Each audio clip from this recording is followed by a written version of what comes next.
Alors, tout le monde me connaît ou vous voulez que je me représente pour toi, Iman, peut-être? Je te connais de tes stories et de tes posts, j'avoue que... C'est pas mal alors. Je vais recommencer? Allez. On va recommencer alors.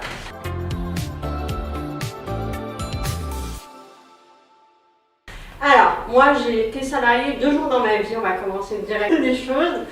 Je suis une ancienne danseuse, donc comme je te disais tout à l'heure, et une fois que je me suis blessée, qu'est-ce que j'ai fait? Moi j'ai pris mon plan B qui est devenu mon plan A, comme j'aime bien faire avec les années, vous allez comprendre. Et je me suis lancée en tant que photographe, et c'est là que je suis allée à Paris, parce que je passais de Bordeaux à Paris du coup. Et j'ai eu des clients comme Groupon, LVMH, Emma France, pas les Maclin, Emma le Rouge, H-E-M-A directement. J'ai été donner des cours photo à New York aussi, j'ai photographié un mariage également à New York. Et après, en 2019, donc j'ai plein de clients, j'ai fait jusqu'à 2000, 3000 euros de chiffre d'affaires par mois environ.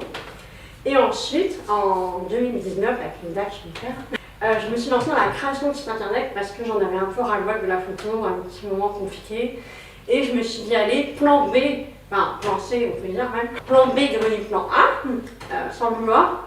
Je me suis lancée dans la création de site internet et pendant le Covid, là je vais dire merci Macron parce que grâce au Covid, en fait j'ai eu plein de clients et je suis allée jusqu'à faire 15 000 euros par mois, jusqu'à 15 000 euros par mois selon les mois. Avec mon agence web. C'est passé de créatrice toute seule à agence en 8 mois, même pas. J'ai fait waouh! Et après le Covid, donc là, un moment de flop un peu compliqué. Et après, là, donc, mais je savais qu'il se passerait un petit boom. C'est arrivé, qui est devenu mon plan A. J'ai eu la révélation en 2023 qu'il fallait que j'accompagne les entrepreneurs à développer leur business. Et voilà, ça se fait comme ça.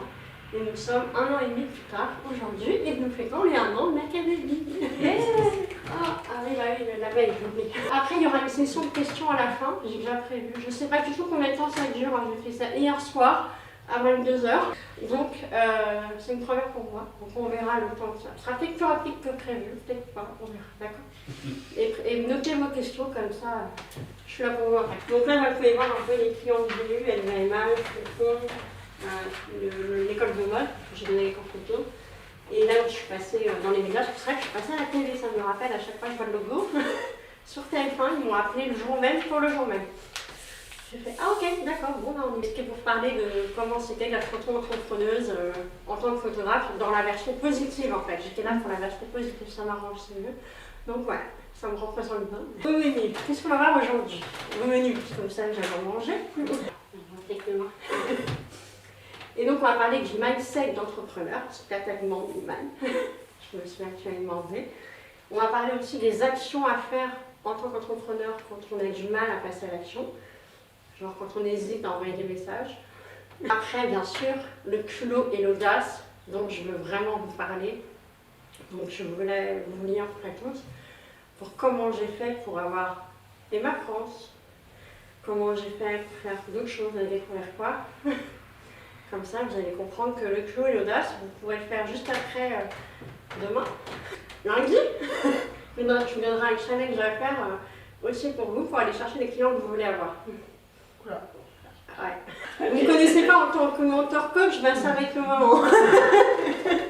C'est parti. Alors, le mindset d'entrepreneur.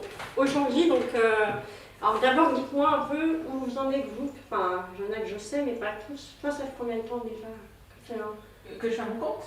Ça fait 4 ans. 4 ans. Ouais. 3 ans. 7 mois. Ah oui. Bienvenue. T'es dans quel secteur? Je fais du copywriting. Ok, cool. Et moi, 2-3 mois. Ah oui, Moi, c'est c'est vrai. récent. Alors, on a que 2 bébés. Moi, ça fait plus, mais ça fait 3 ans que c'est à 100%. On va dire 3 ans alors. Sinon, c'est plutôt 7.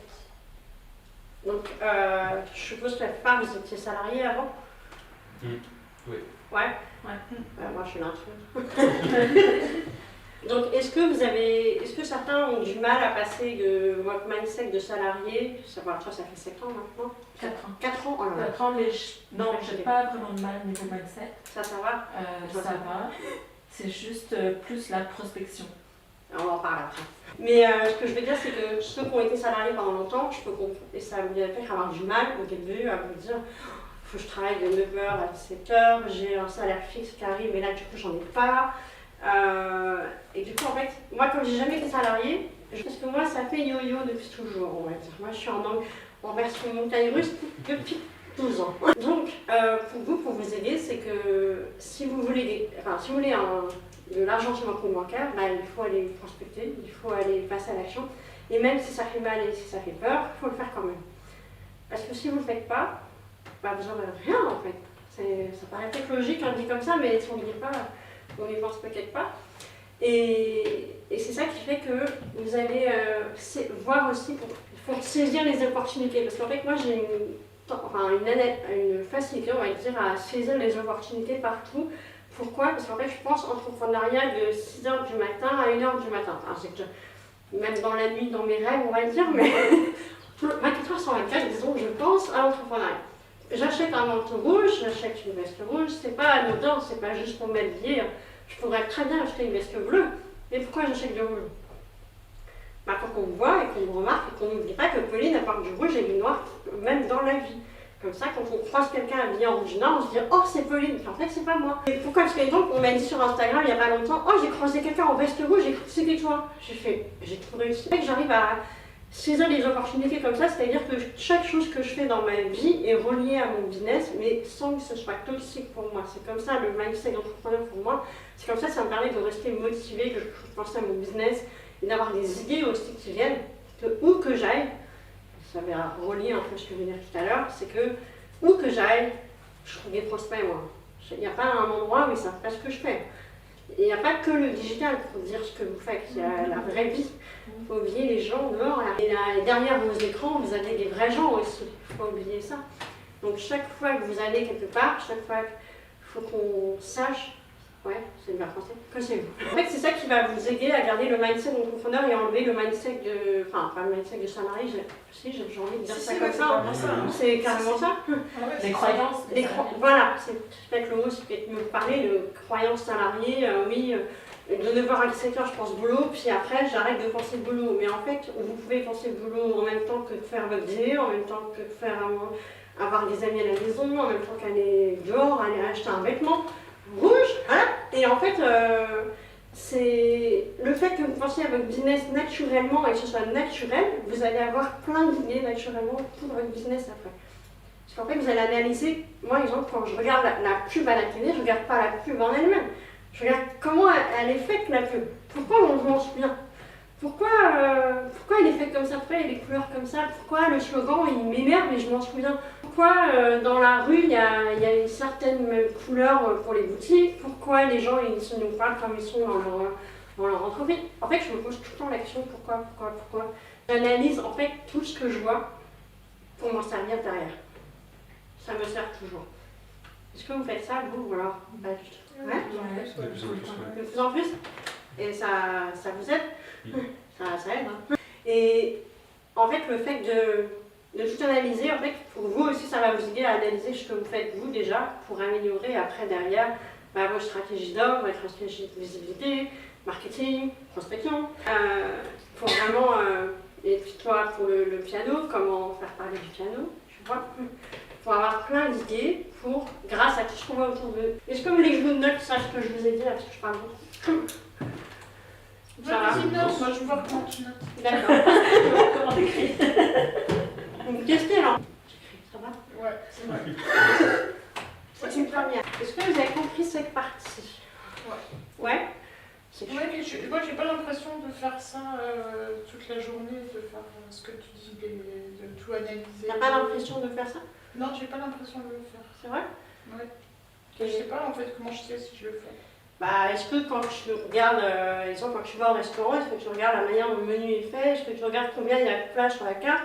Est-ce que tu regardes s'il n'y en a pas trop ou juste assez pour que... Parce qu'en fait, plus il y a de plats sur la carte, tu vas te dire oh là là, c'est pas possible. C'est-à-dire que si je vois une carte avec trop de plats, je me dis oh là là, c'est pas possible, mais je me dis pas attention, il ne faudra pas que je le fasse moi pour mon business. Ah! C'est ça que je relie pas à mon business, les trucs que je vois. Par contre, tu as quand même parlé tout à l'heure de l'expérience client au bar, mine de rien. Ouais, c'est vrai. Ouais, c'est vrai. Peut-être que tu le subis pas, tu sens pas l'effort, tu vois. Ouais, Ça se fait tellement naturellement. Ouais, C'est ça, Je c'est me dis, bah, naturel. c'est dans ma vie en fait. Ah, ça va alors. Donc finalement, ça va. Regarde l'expérience client dans les mêmes, regardez, il y a un très bon exemple dans le médical, l'expérience client, c'est pas Ah non, mais possible. là, il y a. Là, il y a du travail à faire. Il nous faut une experte en relation client là. Parce que, bah pareil, bah là, moi avec les soucis de santé, bah moi je vois direct le côté expérience client, mais il n'y a pas ça, il n'y a pas ça, il n'y a pas ça. La bienveillance, on oublie, il n'y en a même pas. Enfin, ça dépend, à part ma dentiste, elle est incroyable, mais c'est un peu.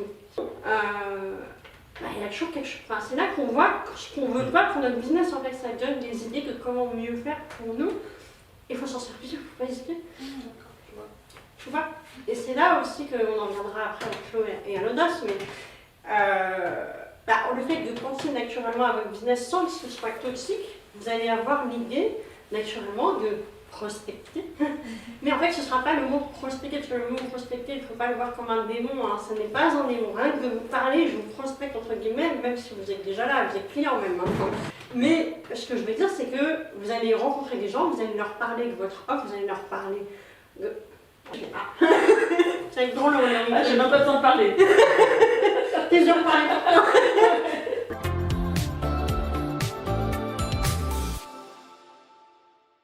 Le replay, il va bien rigoler. Le fait de prospecter, en fait, il ne faut pas le voir comme un démon, au contraire, parce que rien que de parler à quelqu'un dans la rue, parce que moi je suis un peu à l'américaine, c'est pour ça qu'on s'entend bien toutes les deux, c'est que quand je vais à un événement, c'est pour ça que j'ai toujours des poches, sauf la journée, parce que vous le connaissez déjà, mais en général, je suis à l'américaine, moi à peine je rencontrais quelqu'un sur un événement ou dans le métro ou n'importe où, en fait, dans un resto, j'ai bien matché dans un bar avec quelqu'un ou un resto, on a parlé comme ça s'est fait naturellement.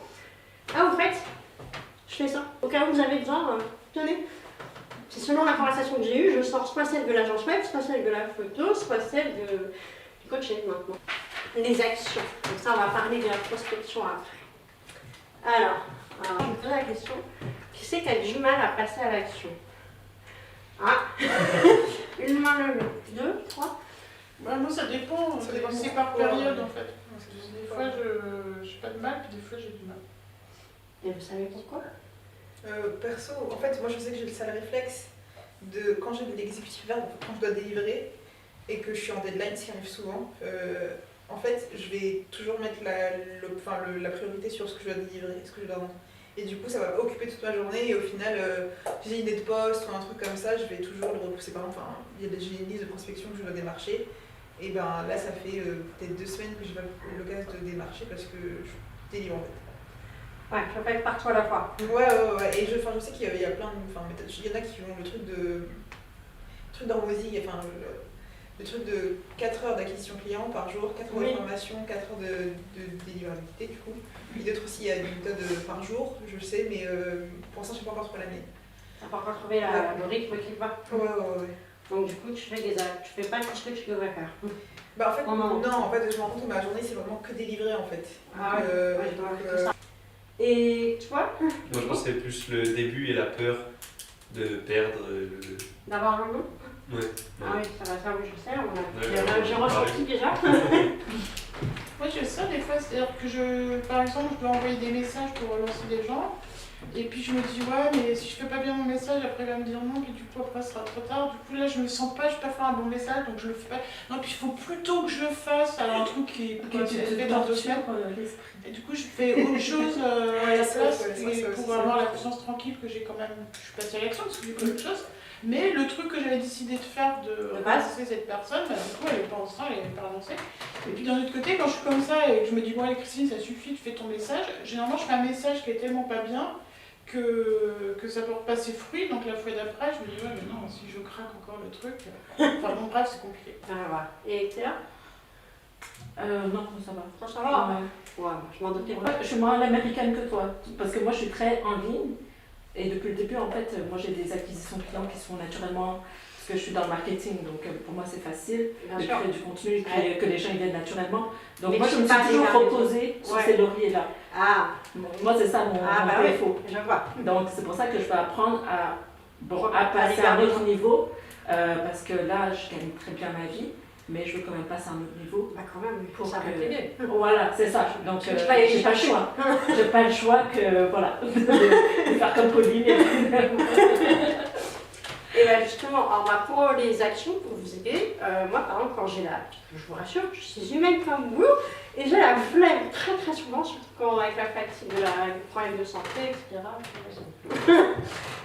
J'ai vraiment, il y a des jours, j'ai pas envie de travailler. Donc qu'est-ce que je fais? Je me mets sur mon canapé, je m'occupe des mini-actions qui vont me rapporter des choses derrière. Exemple, relancer les gens, je me mets sur mon téléphone, en gros. Je passe si j'ai pas envie de voir mon ordi, sur les jours, je supporte plus mon ordi, je vais le foutre par la fenêtre, donc vaut mieux pas que je monte ce jour-là. Il y a des gens, j'en peux plus, donc je préfère faire sur mon téléphone tout ce que je peux faire, parce qu'on a quand même tous les iPhones en général, donc on va faire beaucoup de choses dessus. Et je préfère faire, je sais pas, 30 minutes de prospection, de relance de conversation naturellement. Et comme ça, au moins, je l'ai fait. Et tant pis si je n'ai pas fait le reste, ça attendra demain. Mais le fait de faire l'effet des actions cumulées, en fait, c'est vraiment ça qui va vous aider à avoir des résultats. Parce que même si vous avez la flemme, vous dites, ok, au lieu d'en faire toute ma liste de la journée, parce qu'en vrai, c'est rare de réussir à tout faire si on a mis une liste comme ça. Si on en met comme ça, en général, c'est plus facile. Essayez de réduire la liste aussi sur les tâches avec genre 1 heure, 2, 3, ça dépend de chaque tâche. Écrire à plein de personnes, toi ça prend énormément de temps par exemple. Tu te dis le matin je fais une partie, l'après-midi je fais une autre partie, et je fais 2 heures par exemple. En 2 heures, si tu dis que tu n'as que 2 heures pour le faire, tu vas le faire. Si tu n'as qu'une demi-heure pour le faire, bizarrement tu vas tout faire. Et moi, pour vous aider, c'est que j'arrive à passer à l'action en me donnant des deadlines sur les tâches elles-mêmes. En fait, comme à l'école, on avait la matière de telle heure à telle heure, bizarrement l'école m'a aidé sur ça, c'est que du coup les tâches, quand je sais qu'avec les années j'ai réussi à observer ça, ce que je disais justement, analyser tout ce qu'on fait tous les mois, observer comment on travaille, en fait ça va vous permettre de se dire ok, si un jour je veux rien, j'ai vraiment la flemme, je fais une action quand même, parce que je sais qu'elle ne prend qu'une demi-heure. Puis au pire, je me repose et je reprendrai quelques plus tard à 17h. On s'en fout, vous n'êtes pas salarié. Mais si vous ne pouvez rien faire de la journée, allez vous balader, aller au resto, voir des amis, vous reprenez le soir à 17h pendant 1 heure et voilà. Ça se trouve, en 2 heures, vous aurez fait votre boulot quand même, on ne sait jamais. Sans compter les faire à vos clients, bien sûr, ça peut-être prendre 2 heures, mais même ça, vous pouvez faire sur le canapé. C'est à la cool, vous voyez, c'est vraiment, il n'y a pas besoin de se mettre une pression dingue, et enlever votre pression et dire les mini-actions, si vous savez, vous rapportent, faites-les même 30 minutes. 30 minutes. Après, ça va être sur des volets.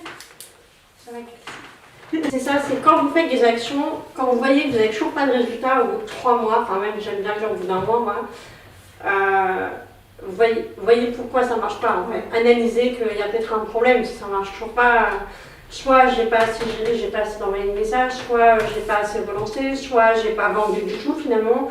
Exemple, dernièrement, j'ai tellement un truc à vendre en même temps que c'est un peu galère, puis avec le transfert des comptes, je ne vous raconte pas la galère. Donc, j'ai moins parlé du membership et je me dis, merde, il y a le prix qui augmente là, ce soir, il faut que j'en parle. Hier, en fait, il fallait que j'en reparle, mais j'ai bien fait. 2 clientes. Et... d'ailleurs, une que je connais. Oui, je sais que je connais. J'ai écrit trop fort. Oui, elle m'a parlé avant. C'est trop drôle. Qu'est-ce que tu penses du membership?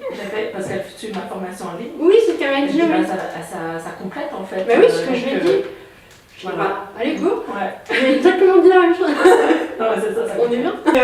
Par exemple, quand vous devez vendre un truc, comme vous êtes en début d'activité, vous deux, vendez un seul truc, s'il vous plaît. Ne vendez pas tous les trucs comme les restaurants. Exemple pour le coaching. J'ai commencé à vendre que mon académie, pendant 1 an, je n'ai parlé que de ça tous les jours, non-stop, du lundi au dimanche.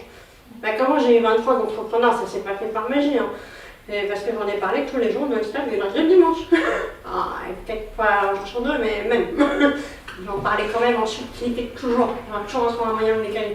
Même avec les photos dump du mois, je cale l'académie dedans. Donc.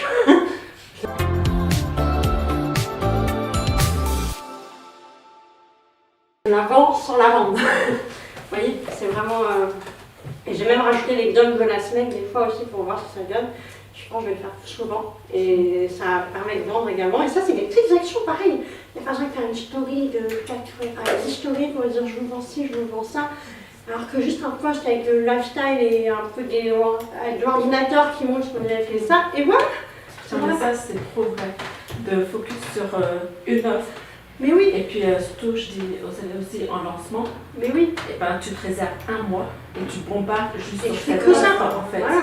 Parce que moi, j'ai eu les élèves comme ça, et sans faire de pub, sans rien. Donc, c'est vraiment de répéter, qui fait que bah, les gens, ils veulent en savoir plus, ils veulent... Mais c'est pour ça que je tout le temps réserve 4 semaines minimum, quoi. Un minimum. Où tu vas bombarder pour Sachant que moi, je vraiment fais pas de lancer le lancement, truc. à part les masterminds, maintenant ce sera sous forme de lancement, finalement, les attentes. Mais sinon, l'académie, j'en parle. Enfin, j'en parlais plus avant que maintenant. J'ai organisé mon emploi du temps de vente, là. Mais pour vous dire, c'est pour ça, en début d'activité, vous deux, vendez une offre et une seule offre, s'il vous plaît. Si vous ne savez pas vendre, enfin, vous savez que j'ai vendu une offre, donc vous ne seriez pas là, je suppose, mais soyez focus pendant un moment. Vous verrez ça plus tard, le reste de rajouter. Je vous raconte pas la galère après. Après, on me dit merde, le lundi j'ai parlé de ça, attends, du coup, le mardi, il faut que je parle de ça, attends, et le mercredi aussi. Vous voyez, après, c'est une galère, donc après, vous allez vous perdre, et les gens, ils vont vous perdre, parce qu'en fait, comme Théa disait, c'est que les gens, en plus, ils veulent nous voir beaucoup de fois. Avant, à l'époque où j'ai commencé, 3-4 fois, ça suffisait pour que les gens achètent. Maintenant, c'est plutôt, de ce que j'ai remarqué, enfin, ça dépend des gens, mais j'ai remarqué quand même, 20, 30, 50. Et voilà, il y en a même avec, dans les 2 clients qui sont arrivés hier, par exemple, Eve et Fiona, si jamais on les plaît, dédicace. Fiona, elle avait juste demandé le lien, il n'y a pas eu de conversation, il n'y a vraiment pas eu beaucoup de conversation avec elle. J'avais envoyé, moi j'ai envoyé un premier message, je lui ai le reste, 3-4 messages après. Et finalement, elle est venue, sans que je ne m'y attendais pas du tout. Et c'est parce que j'ai bombardé, elle a vu ma story que ça allait remonter demain soir, il fallait vite qu'elle réagisse. Mais voilà. Et puis elle, on avait parlé un tout petit peu, mais pareil, pas beaucoup finalement. Mais pourquoi? Mais parce que je bombarde en post, en story, et en fait le reste il travaille pour moi. Enfin, il travaille pour moi, je le fais pour moi quand même. Et le truc que je veux ajouter, Bien sûr. c'est que les gens ne voient pas 100% de ce que vous faites. Jamais, oui, ah oui. Donc c'est pour ça qu'il faut bombarder tout le temps, Mais bien sûr. pour avoir une chance au moins d'être vu 4 fois dans la semaine. Mais j'ai un bon exemple, Iman. Toi, tu m'as dit, oh, je m'y attendais pas, je savais pas que tu étais danseuse. J'ai fait, ah bon? Ah bon? Je l'ai pas assez dit. J'ai fait, et quand tu m'as dit ça, j'ai fait, ah ouais, ça confirme qu'il faut que je répète encore plus. Moi, je te connaissais à partir de la photo, en fait. Tu vois. Ah, tu connaissais pas mon ancienne vie encore. Non, ouais. Ah ouais. Photo, je me souviens, oui, photo, agence web. Ouais, c'est ça. Et du coup, le coaching. Le coaching. Ah ouais, tu vois, c'est là que je me suis dit, et ça, j'en ai reparlé en live après, j'ai fait, non mais vous voyez, elle m'a dit ça, mais alors que moi je pensais que j'en avais dit assez, mais en fait pas du tout. Moi j'arrête pas de me dire, mais en fait il faut répéter sur ça que les gens ne voient pas tout. Oui, non, mais clairement. La fois où tu l'avais pas vu, pourtant je pensais l'avoir mis assez en valeur, même dans mon à propos c'est marqué ancienne danseuse de pendant 17 ans. Après il y avait une période où je calculais pas trop Instagram. Ah ouais, j'étais plus sur LinkedIn. J'étais plus sur LinkedIn. Ah ouais, c'est pour ça. Mais ouais, non, franchement, tu vois, moi je me suis vraiment arrêtée. En tout cas, j'avais en tête la photographie. Quand même. Et déjà, je trouve que c'était beaucoup, tu vois. Ah, c'était pas mal, d'activité. Mais il y a encore une ancienne vie cachée. Ouais, pour appuyer ça, récemment, moi j'ai eu un appel découverte avec une personne qui n'avait pas vu que mon académie était en ligne, elle n'avait pas compris. J'ai l'impression de passer ma vie à dire que c'est une académie en ligne. Mais je ne le dis pas à chaque poste, c'est vrai, mais enfin, quand même 2 fois je le dis. Et elle croyait que c'était à parler et donc elle ne le fait pas parce que. Donc on a eu un appel découverte pour rien parce que je pensais qu'elle était vraiment qualifiée pour l'académie, puis en fait non.